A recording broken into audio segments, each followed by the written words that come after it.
Aku bilang, aku nggak punya modal gitu. Oh ya tak modalin gitu sama temanku. Jadi ya itu awalnya. Jadi dimodalin sama teman saya. Dimodalin sama temennya ya.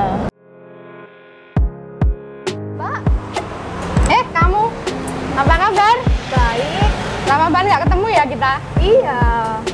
Lama nggak ketemu kok. Tak lihat-lihat ada yang beda sama kamu. Masa sih Mbak? Iya. Jilbab kamu bagus. Beli di mana ya? Oh ini. Mbak mau diantar? Boleh deh spill tokonya. Ya udah ikut aku. Yuk.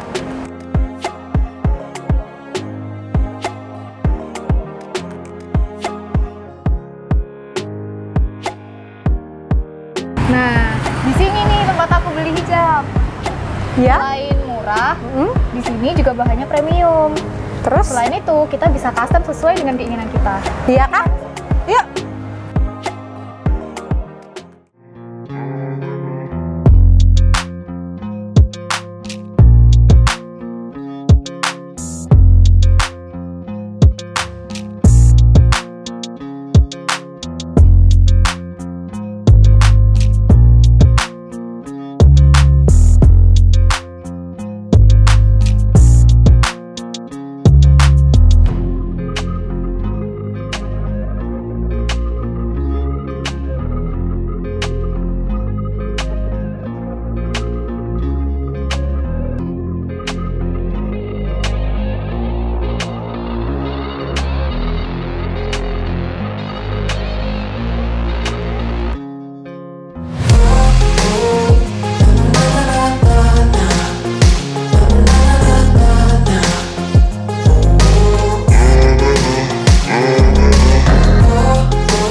Saat ini hijab sudah menjadi tren fashion di kalangan kaum perempuan.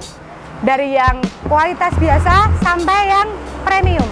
Salah satunya adalah di toko ini. Ingin tahu bagaimana usaha hijab ini bisa menghasilkan cuan? Tetap simak video selengkapnya hanya di channel Terbang Tinggi.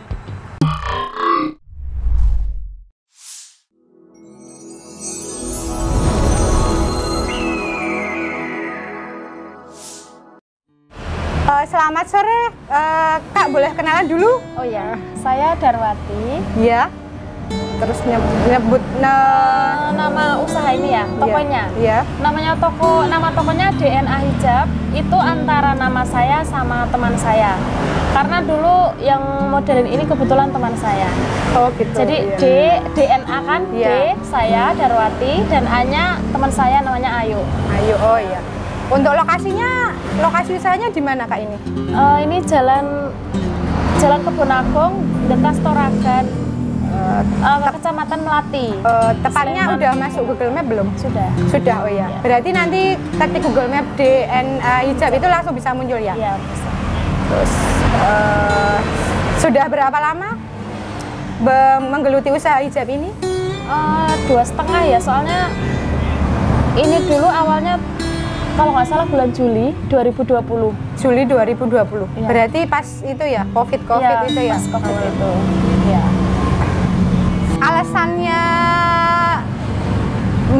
memilih usaha hijab ini apa Kak? Selain misal karena sekarang hijab sudah menjadi tren fashion sekarang ini, alasannya kenapa memilih usaha ini? Kemarin itu kebetulan pas COVID, Iya. itu kan usaha suami saya macet. Jadi Suaminya usaha apa? usaha cetak bis, batako, Oh, iya. pasir gitu. Nah pas macet total itu saya kebetulan ada mesin jahit mesin jahit yang kecil tapi bukan ini. Iya. Terus waktu awal corona itu masker langka itu kan saya jahit Iya. masker. Itu Terus juga dijual, dari tutorial YouTube saya jual. Udah punya WA banyak kan dari situ. Lah terus pas masker sudah banyak pesaingnya yang bikin. Iya. Saya waktu itu ngiklanin di WA, ngiklanin Bergo jilbab kayak gitu. Iya. Nah itu ada yang pesen. Nah terus awalnya mau ambil ke toko lain. Aku awalnya mau ambil ke toko lain, mau kayak nolak reseller gitu. Itu kok jahitannya kurang rapi aku gitu ya. Iya. Terus teman aku gini, ini kayaknya aku bikin sendiri bisa gitu. Terus temanku yang namanya Ayu itu, ya yuk bikin sendiri aja. Terus aku bilang, aku nggak punya modal gitu. Oh ya tak modalin gitu sama temanku. Jadi ya itu awalnya. Jadi dimodalin sama teman saya. Dimodalin sama temennya ya. Ya.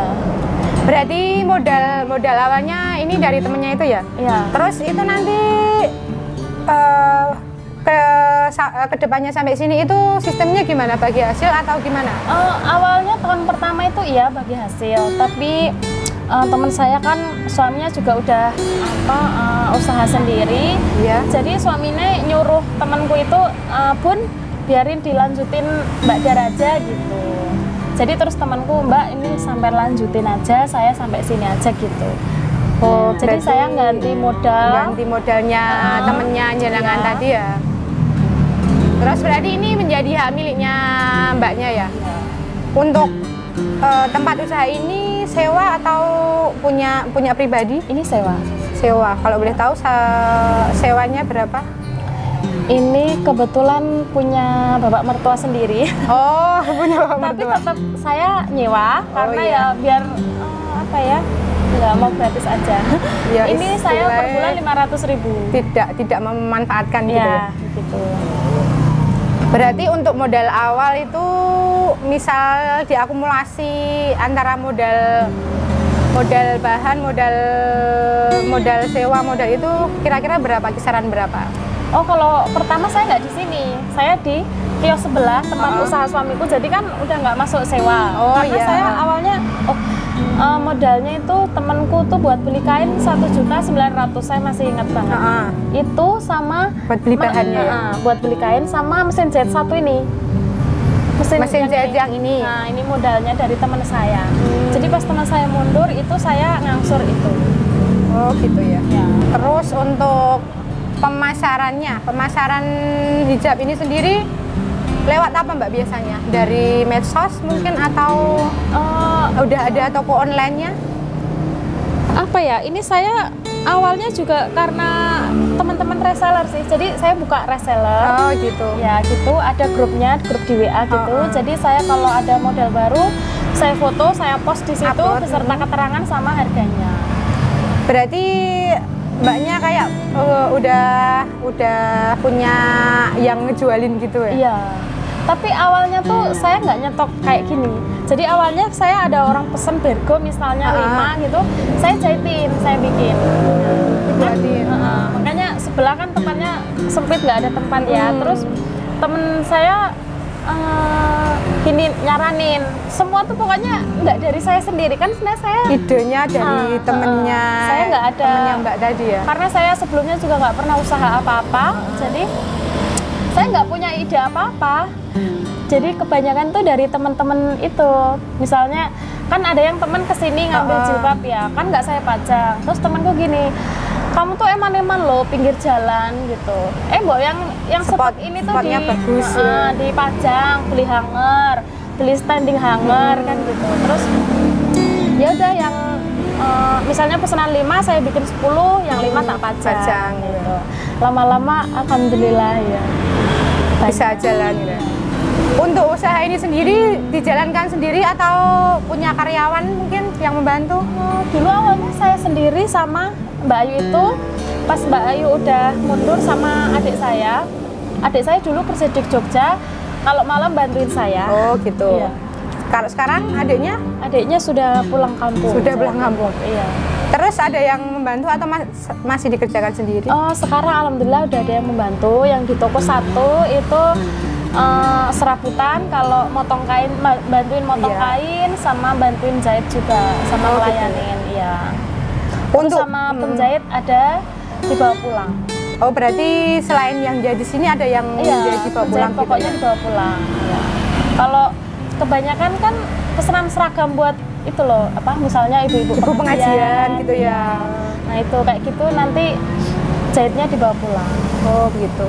Nah untuk bahan sendiri ini Mbaknya ada yang new player atau mungkin beli di toko kain mana? Beli sendiri. Oh, gitu. Beli di toko kain sendiri. Toko kain khusus atau toko kain biasa? Biasa sih yang ya di kayak di Jogja. Pernah nggak selama menjalankan bisnis ini ada rasa jenuh mungkin, atau di titik terendahnya Mbaknya mungkin ada yang pesen terus nggak diambil, mengalami kerugian gitu, pernah nggak?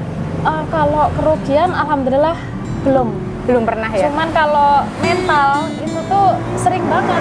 Bahkan ini kan saya punya bayi ya. Kemarin sebelum anakku lahiran itu sering banget WA-an sama teman-temanku. Ini kayaknya aku mau stop aja deh. Itu sering banget saya tuh. Kalau dulu kan ini karena saya jahit ini bukan karena saya bisa jahit. Jadi ada pesanan saya baru belajar jahit.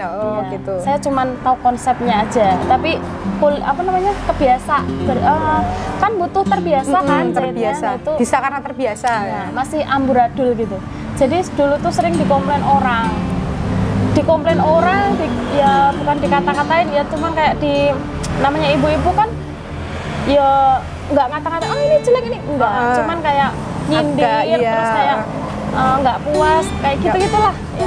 Pernah sih kalau pas saya kirim ke Magelang waktu itu masih ingat sama Bantul, itu tuh masuk mesin cuci sekali tuh brodol ini jahitannya. Iya. Dan itu berarti awal-awal belajar itu ya. Dan itu aku nangis setiap hari itu aku nangis. Apa ya? Maksudnya dikomplain orang gitu, maksudnya aku udah nggak ada pilihan, sedangkan ada orang yang komplain yang bikin aku nangis, tapi banyak teman-teman yang pesen lagi, jadi kayak aku tuh dipaksa maju gitu loh, dipaksa maju oleh keadaan. Iya.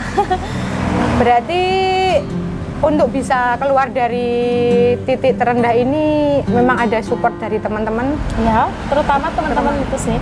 Katanya banyak yang bilang ya ampun eman-eman loh, banyak yang suka gitu. Maksudnya kan ada orang banyak yang request minta ini atau minta itu, kan saya layanin aja gitu loh, saya usahain gitu. Sebisa mbaknya bisa diusahain ya. Sering banget itu saya. Apa yang membuat bangkit sudah. Terus waktu itu kan usaha suamiku masih sepi ya, jadi saya full dari kayak anak sekolah atau apa gitu dari usaha ini, makanya saya tuh harus maju gitu loh. Berarti buat kebutuhan sehari-hari juga bisa itu bulan-bulan awal itu ya, awal-awal mulai usaha waktu awal corona itu loh, itu kan iya bener-bener membuat down semua perekonomian. Terus sejauh ini pencapaian apa sih yang sudah Mbak dapat dari hasil usaha buka hijab, toko hijab sama jahit hijab ini?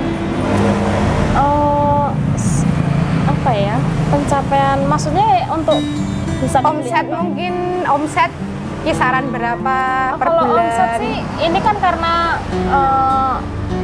yang banyak itu dari pesanan kayak seragam itu kan kadang seringnya kan karena yang syari jumbo-jumbo itu, nah itu yang paling ngaruh sih buat saya. Itu kalau di kisaran per hari nggak bisa, itu saya per bulan. Per bulan. Kira-kira berapa? Boleh disebutkan nominalnya? Itu kalau tahun 2023 kan itu ya alhamdulillah semakin naik. Dari tahun ke tahun. Dari tahun 2021 ke 22 itu alhamdulillah naik terus sih.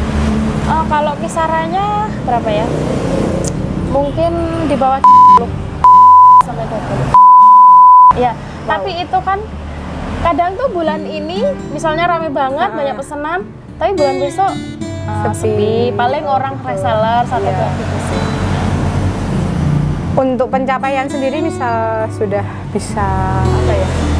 Mungkin dulu belum punya mesin jahit lagi atau udah bisa beli lagi itu? Oh ya paling mesin jahit ini kan awalnya satu mesinku ya, bukan ini mesinku yang kecil itu. Terus sekarang ya ada mesin jahit 2 ini. Kalau pencapaian besar sih emang belum ada, kan saya juga baru 2 tahun ya. Jadi baru usaha itu kan sebelum di bawah 5 tahun itu biasanya masih merintis. Jadi kayak lebih menikmati proses aja sih. Kalau kebeli apa itu apa ya paling bonus gitu aja ya. Kelihatan banget itu belum. Kedepannya punya pikiran nggak mungkin mau ngembangin usahanya untuk buka cabang lagi atau mungkin nambah karyawan atau besarin toko lagi? Ada pandangan ke depan? Kalau rencana sih ya, semoga ya Allah ijabah, amin. Amin. Itu sih nggak buka cabang belum. Saya ngembangin yang pokok ini dulu. Iya. Kan ini saya kan apa ya, nggak ada ilmu usaha, nggak ada ilmu jahit, nggak ada. Jadi saya pelajari sendiri. Kayak motong kain ini kan lebih rumit itu ya. Terus pemasaran gitu kan. Berarti memang nggak bener-bener nggak ada basic pendidikan dari ini ya? Nggak ada. Jadi itu ada ya temen juga sih yang nyaranin ya. Iya. Kamu tuh harus punya apa namanya? Yang buat pemasaran online tuh apa? Marketing online. Karena saya juga termasuk saya tuh gaptek saya tuh. Jadi kayak posting kayak di Shopee apa sih namanya? Iya, marketplace gitu. Gitu. Paling bisanya ya marketplace Facebook misalnya yang kayak Facebook, gitu aja. yang dari... Cuma posting di Instagram gitu. Gitu sih. Berarti untuk kedepannya cuman mungkin buat ngembangin lebih memperbesar usahanya aja ya? Iya. Oke, yang terakhir nih